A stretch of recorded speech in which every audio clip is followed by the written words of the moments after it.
अस्सलामुअलैकुम दोस्तों, मैं हूं राव कमर रिजवान और आप देख रहे हैं मेरा यूट्यूब चैनल।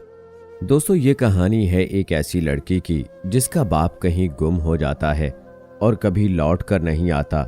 उसकी माँ पर जब ये मुसीबत पड़ती है तो वो लोगों के घरों में काम करती है।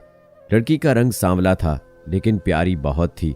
जिस घर में उसकी माँ काम करती थी वो भी वहीं जाने लगी। एक दिन गाँव में अपनी खाला के घर गई तो जिसने दरवाज़ा खोला वो बहुत खूबसूरत नौजवान था। बस फिर क्या था, नज़रें मिल गईं। लेकिन क्या वो दोनों मिल पाएंगे? कैसे ये मोहब्बत की कहानी चली, क्या हुआ अंजाम, ये सब जानने के लिए वीडियो को आखिर तक लाजमी देखिएगा। तो चलिए शुरू करते हैं आज की वीडियो। अगर ज़िंदगी की हकीकतों का जिक्र किया जाए तो मोहब्बत, नफ़रत, हार जीत, पाना खोना, सब चीज़ें ही ज़िंदगी का सच है। उन दिनों हम भी जिंदगी के एक तलख सच के साथ वक्त गुजारने पर मजबूर थे कि हमारे वालिद हमारी माँ को छोड़कर चले गए थे। तभी औलाद की परवरिश माँ की तन्हा फाहम ठहरी थी जिसको अम्मी ने हर हाल में सर करना था। हमारे रिश्तेदारों में ऐसा कोई न था जो हमारी जिम्मेदारी उठाता। मजबूरी इंसान से हर काम करवाती है। मेरी माँ, जिसने जिंदगी में बहुत खुशहाली देखी और कभी घर से कदम ना निकाला था, बिलाखिर वो अपने एक दूर के रिश्तेदार के घर पहुंची। ये भी इस वजह से दिल में उम्मीद लिए गई कि ये लोग बाकी रिश्तेदारों से मुख्तलिफ हैं और हम दर्द दिल रखते हैं। ये अम्मी की दूर की कज़न थी। हम उनको खाला नसरीन कहते थे। उन्होंने अम्मी को देखते ही गले लगा लिया, इज्जत व एहतराम से बिठाया, आओ भगत की। वो जानती थीं कि जब अब्बू हमारे साथ रहते थे किसी शय की कमी न थी। उनका अपना बिजनेस था, मगर फिर खुदा जाने क्या हुआ कि इनको बिजनेस में घाटा हो गया या किसी का डर पड़ गया कि वो रूपोश हो गए। एक दिन ऐसे गए फिर ना लौटे। 2 साल तक मेरी माँ ने घर से कदम ना निकाला। बिलाखिर जमा पूंजी खत्म हो गई और हम पर फाकों की नौबत आ गई। हम 4 बहन भाई थे, 5वीं अम्मा थीं। आगे मजीद गुजारा कैसे चलता? बड़े भाई ने मिडिल पास किया था, आगे पढ़ाने को भी रकम दरकार थी। सो ऐसे में खाला नसरीन वालिदा को अंधेरे में उम्मीद की किरण नजर आई। मैं भी माँ के साथ गई थी कि मैं उनकी सबसे छोटी औलाद थी। वालिदा ने दिल बड़ा करके खाला नसरीन को अपने हाल से आगाह कर दिया। वो कुछ रकम बतौर इमदाद देने लगी तो अम्मा ने कहा, नहीं बहन, मुझे ये नहीं चाहिए। मुझको तो कोई मुस्तकिल जरिया आमदनी दरकार है ताकि इज्जत से बच्चे रोटी खा सकें। उन्होंने पूछा, जरीना आपा, तुम ही कहो कि मैं तुम्हारी क्या मदद कर सकती हूँ। तुम्हारा लड़का भी अभी छोटा है, मैट्रिक पास भी नहीं है, किस तरह की मुलाजमत कर पाएगा। मुझको अपने घर का काम दे दो, मैं सुबह आ जाऊंगी, शाम तक सारा घर संभाल लूंगी। क्या कह रही हो आपा? क्यों मुझे शर्मिंदा कर रही हो? तुम मेरी बहनों के जैसी हो, क्या अब मैं तुमको नौकरानी रखूंगी? इसमें क्या हर्ज है? काम तो मुझे करना है तुम्हारे घर का, ना किया किसी और दर जाकर कर लूंगी। तो गैरों से फिर अपनों के पास काम करना क्या बुरा है? कम से कम यहाँ मेरी इज्जत तो होगी। नसरीन खाला ने कुछ देर सोचा। बिलाखिर उन्होंने अम्मा की बात को माकूल जानकर उनको अपने घर पर काम के लिए रख लिया, लेकिन एक शर्त पर कि वो उनके मेहमानों और पड़ोसियों के सामने ये राज ना खोलेंगी कि उनकी कज़न है। इस तरह उन लोगों से उनको शर्मिंदगी उठानी पड़ेगी। वो यही सोचेंगे कि अपनी अजीज़ा की माली इमदाद करने की बजाय उसको नौकरानी बना लिया है। वालिदा ने कहा, नसरीन, मुझे मंजूर है, मैं अपने काम से काम रखूंगी। तुम्हारे घर मेरी इज्जत महफूज रहेगी। दूसरे जाने कैसे बुरा सलूक करें, सह सकूंगी। तुम्हारा घर तो मेरा घर है, यहाँ काम से मुझको आर ना होगा। अम्मा ने खाला के यहाँ नौकरी इख्तियार कर ली। मेरे बड़े भाई से कहा कि तुम मैट्रिक कर लो, तुम्हारी खातिर मैंने कोठी का काम पकड़ा है। मेरी बड़ी बहन मशीनी कढ़ाई सीखने स्कूल जाने लगी। छोटा भाई 8वीं में था और बड़ा 9वीं में। मैंने 5वीं में स्कूल छोड़ दिया और माँ के साथ खाला नसरीन की कोठी जाने लगी, क्योंकि वो अकेली नहीं जाती थी। खाला का घर काफ़ी दूर था और उनको पैदल जाना होता था। खाला नसरीन बहुत आला खातून थी, उनका इखलाक बेहतरीन था। वो हमारे साथ अपनों जैसा ही सलूक रखती और माँ का एहतराम करती जैसे बड़ी बहनों का किया जाता है।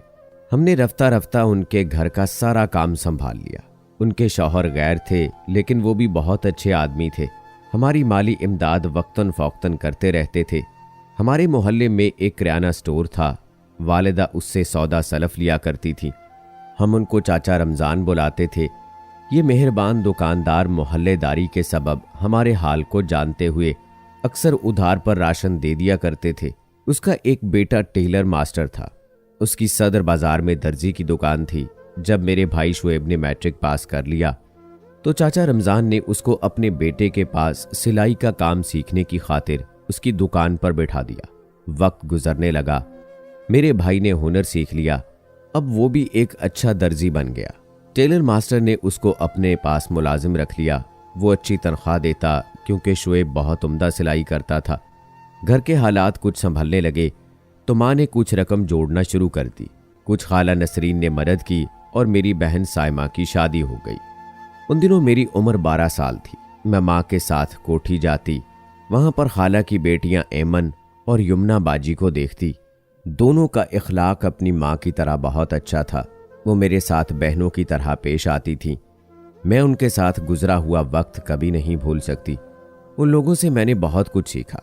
उन दोनों को कीमती और खूबसूरत लिबास में देखती तो मेरा भी दिल करता कि इन्हीं जैसे कपड़े पहनूं।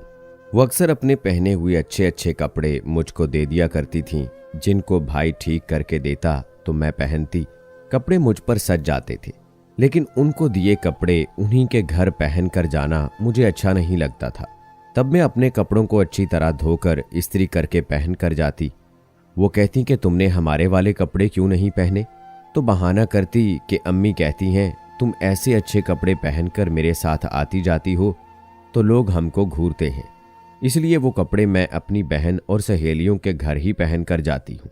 ऐमन बाजी और यमुना बाजी के साथ रहकर मैं गुफ्तगू के अदब व आदाब सीख गई थी। उन्हीं की तरह का रख रखाव, उठना बैठना, तरीका तमीज़ और अच्छा खाना बनाना, उम्दा तरीके से मेहमान को पेश करना, सभी वसफ सीख लिए थे। अब जो मुझे देखता मेरी तारीफ करता। ख़ासतौर पर मेरी एक खाला जवेरिया जो नज़दीकी गांव में रहती थी, वो मुझको बहुत पसंद करती थी। जब आती गले से लगाती और मेरी बेहद तारीफ करती। हमारे रिश्तेदारों को इल्म न था कि अम्मी किसी घर में काम करती हैं। वो यूं भी बहुत कम आते। कभी ईद पर कोई आ जाता तो हैरान रह जाता कि इस लड़की की तो बहुत अच्छी तरबियत हुई है, तरीका तमीज़ आला दर्जे का है। तभी मेरे लिए कम उम्री से ही रिश्ते आने लगे। मेरे अंदाज और आदतें रिश्तेदारों को चौंका देती थी। मुझ में कोई कमी न थी, बस एक शय के सिवा कि मेरी रंगत गोरी न थी, जबकि मेरे नकूश खूबसूरत थे, रंग सांवला था। इस वजह से मैं दब जाती थी। एक बार इतवार का दिन था। इत्तला मिली कि मेरी फूफो जो गांव में रहती थी फौत हो गई हैं। अम्मी इतवार के दिन कोठी नहीं जाती थी, लिहाजा उन्होंने फौतगी पर जाने की तैयारी कर ली।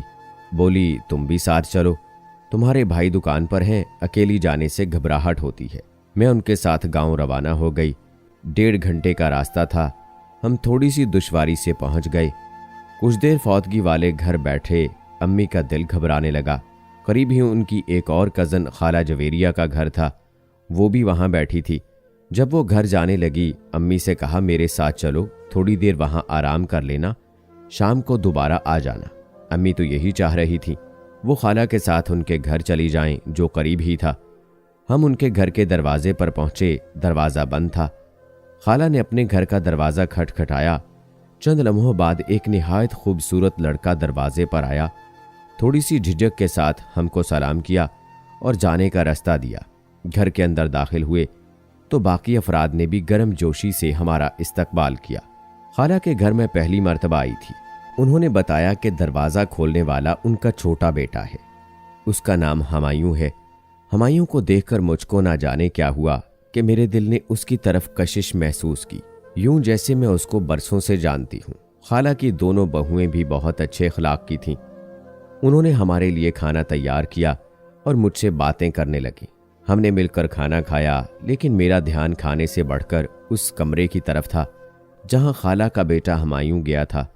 खाला का घर बहुत अच्छा था, जिसमें खुशहाली थी, सुकून था और प्यारो मोहब्बत भरा सलूक था। समझी कुछ तो था। इस 4 दीवारी के अंदर मुझको उनके घर का माहौल इतना अच्छा लगा, जी चाहा कि हमेशा के लिए यहाँ रह जाऊं। कुछ देर बाद हमको दोबारा फौतगी वाले घर जाना था, लेकिन मेरा दिल वहां जाने को ना चाह रहा था। ताहम मजबूरी थी, जाना तो था। जी चाहा कि इस घर से जाने से कबल एक बार और हुमायूं को देखूं, मगर यह ख्वाहिश पूरी ना हुई क्योंकि वो बाहर ही नहीं आया। मैं जाते हुए उसका दिलकश सरापा आंखों में लिए उनके घर से निकल पड़ी। नीली पैंट और सफ़ेद शर्ट में मलबूस वो बहुत खूबसूरत लड़का चोर दरवाजे से दिल में दाखिल हो गया था। उसने मेरा चैन चुरा लिया और मुझको खबर ना हुई। इसके बाद मैं उसको ना भूल सकी। इस वाक़े को 3 साल गुजर गए। खाला एक मर्तबा किसी काम से हमारे घर आई। मुझको उनके आने से बेहद मुसर्रत हुई। मैंने उनकी खूब तवाज़ो की, सबका हाल चाल पूछा, सबकी मसरूफियात पूछी तो उन्होंने बताया कि बाकी तो सब वैसे ही हैं, बस छोटे बेटे हुमायूं की रस्म मंगनी कुछ दिनों में अदा होगी। आप लोगों ने भी हमारी खुशी में शामिल होना है। हुमायूं की मंगनी के बारे में सुनकर मेरी सांस ऊपर की ऊपर और नीचे की नीचे रह गई। खाला के बेटे का यही तो नाम था। वो अपने बेटे की मंगनी का बुलावा देने आई थी। मैं तो फिर उनके पास बैठ न सकी, उठकर सहन में चली गई। आंसू बेसाख्ता मेरी आंखों से बहने लगे। काफ़ी देर तक रोती रही। हैरान थी कि एक झलक ही तो उसकी देखी थी। मुझको उसके साथ कुछ ऐसी शदीद मोहब्बत ना थी, कोई राहो रस्म भी ना थी। फिर ये क्या हुआ था मुझको? मैं पागल ना थी। अब एहसास हुआ कि मोहब्बत तो मोहब्बत होती है, राहो रस्म ना भी हों, ये दर्द तो देती है। खामखा अजीब सी उलझन और चुभन दिल में उतर कर रूह का हिस्सा बन गई। अब जब ये ख्याल आता कि कुछ दिनों बाद हुमायूं की मंगनी है तो सांस रुकने लगता। उसकी मंगनी से एक दिन पहले अम्मी ने गांव साथ चलने का कहा। मैंने इनकार कर दिया। अजीब सी वीरानी छाई थी। मैंने कहा कि तबीयत ठीक नहीं है, मैं ना जाऊंगी, आप हबीब के साथ चली जाएं। अम्मी चली गईं। कुछ घर के काम जिम्मा लगा गईं। मैंने कोई काम ना किया और खामोशी से बिस्तर पर लेट गई, रोती रही। अगले दिन मेरी उदासी को कोठी वालों ने भी महसूस किया, लेकिन किसी को क्या बताती क्यों उदास हूं। अम्मी ने मुझे अज खुद हुमायूं की मंगनी का हाल बताया कि खाते पीते घराने की खूबसूरत मैट्रिक पास लड़की से मंगनी हुई है। मंगनी का बड़ा अच्छा फंक्शन था। हुमायूं भी बहुत खुश लग रहा था। उसे और क्या चाहिए था? इतने अच्छे घर में रिश्ता हुआ है। माँ के ये अल्फाज मेरे दिल में भाले की तरह लगे और दिल डूबने लगा। कई दिनों तक संभल न सकी। उन्हीं दिनों मेरे लिए एक रिश्ता आया। लड़का FA पास और किसी फैक्ट्री में मुलाजिम था। बहुत अच्छी उसकी तनख्वाह थी। मैं उसका मुवाजना हुमायूं से करने लगी। हुमायूं मैट्रिक पास था, लेकिन वो बहुत खूबसूरत था और कमाता भी ज्यादा था।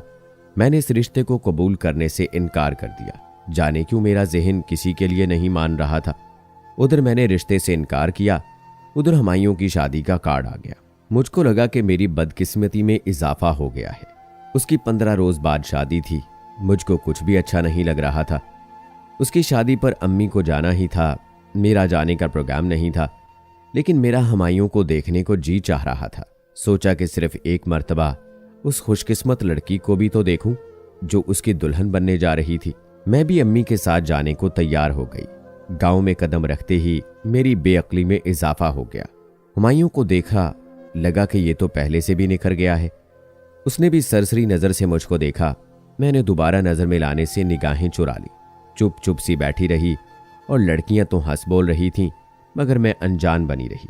बारात के दिन जब निकाह के बाद हुमायूं और उसकी दुल्हन को बैठाकर रस्मों का आगाज किया गया तो मेरी आंखों में गोया मनो मिर्चें भर गई हूं। गहरे रंग के पैंट कोट में हुमायूं और सुर्ख रंग के लहंगे में उसकी जिंदगी की साथी दोनों ही खूबसूरत लग रहे थे।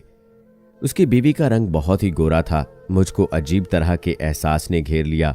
जो दुख मिला एहसास कमतरी जैसा ही था। जैसे तैसे शादी इख्तिताम पजीर हुई और हमने जाने को सामान बांधा, लेकिन मेरे कदमों में किसी ने जंजीर डाल दी हो जैसे। कदम उठते न थे। मेरा अपना दिल बस में न था। अजीब कशिश थी, एक जकड़न थी उस घर में, उस गांव में, उन गलियों में, लेकिन वापस तो आना ही था। दिल से हुमायूं का ख्याल कभी ओझल ना हुआ। लाख चाहा फिर भी नहीं। घर आकर मेरा दिल नहीं लगा। मैंने सामान बांधा और अपनी फूफो के घर शक्करगढ़ रहने चली गई। मैं 1 माह का सोचकर आई थी। फूफो की बेटी सोनिया पढ़ाई में मसरूफ थी। उसके पर्चे होने वाले थे और फूफो की तबीयत कुछ ठीक नहीं थी। मैं 1 माह की बजाय 2 माह घर ना जा सकी। और फिर जब सोनिया के पर्चे खत्म हो गए तब वो और उसकी अम्मी मुझको खुद मेरे घर छोड़ने आई। घर आकर वक्ती तौर पर भूला हुआ दुख याद आ गया।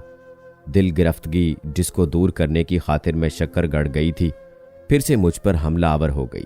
अम्मी ने फूफो से कहा, अच्छा हुआ इसको ले आई हो, वरना मैं खुद आने वाली थी। वो बोली, क्यों खैरियत? जो रिश्ता आता है इनकार कर देती है।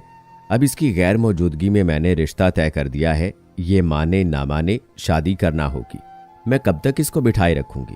तुम इसको समझा कर जाना, अब मैं इनकार ना सुनूंगी। ये सुनकर मैं वहां से उठकर अपने कमरे में चली आई, खूब रोई। फिर खुद दिल को समझाया कि तेरी माँ बेवा है, अच्छे खानदान से होकर भी तुम्हारी खातिर दूसरों के घर के बर्तन मांजती है। शर्म करो, हुमायूं की शादी होना थी, हो गई। उसने कब तुमको चाहा है? अकल के नाखन ना लिए तो लोग ही फिर तुमको समझाने आएंगे। सो चुप हो रही, ना तो ये पूछा कहाँ रिश्ता किया है, किससे किया है, और ना दुल्हा देखने की आरजू की। माँ से कह दिया कि जहां और जिससे शादी करनी हो कर दो, और मुझसे कुछ मत पूछना। मैंने सुना भी कि लड़के की माँ आई है, 2 औरतों के साथ खाला जवेरिया आ गई।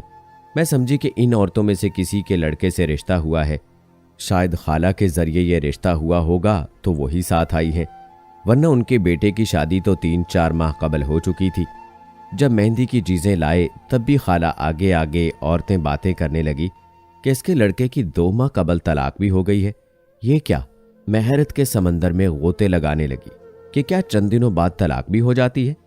इसके बाद क्या बातें हुई मुझे होश नहीं था कि मैं वहां होकर भी वहां नहीं थी।